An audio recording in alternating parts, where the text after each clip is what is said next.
Let's go first to Channel 3 sports reporter Jill Jelnick on the UTC campus. Jill?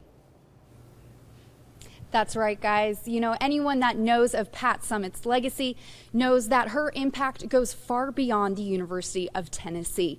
She was a pioneer in the sport of women's basketball and impacted so many people along the way, including some right here in the Tennessee Valley.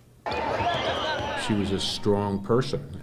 A strong person that impacted everyone around her, both on and off the court, including those right here in the Tennessee Valley.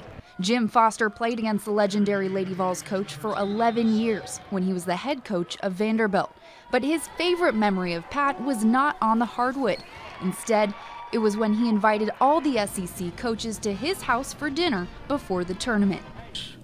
She had a different hat on. You know, we were talking about, how the house was decorated and why we did this and why we did that. We're not talking anything relative to basketball. And it was a very memorable, fun night. She was a great coach, and she ran a great program, and she did things that allowed you folks to become interested in women's basketball. Summitt had a way of touching those around her, but arguably her biggest impact was left on her players. Former Lady Vol guard Brittany Jackson from Cleveland tries to live her life every day by the morals and values her role model taught her.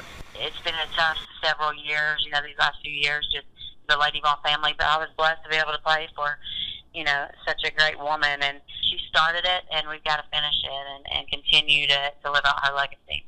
It's safe to say Pat Summitt's work goes beyond Knoxville, beyond the Tennessee Valley, and beyond the sport. She's the one that pushed the envelope, forced folks to come to the games. What she's done for women's basketball, just what she's done for women, period. And we just made so many barriers, but Pat Summitt did that.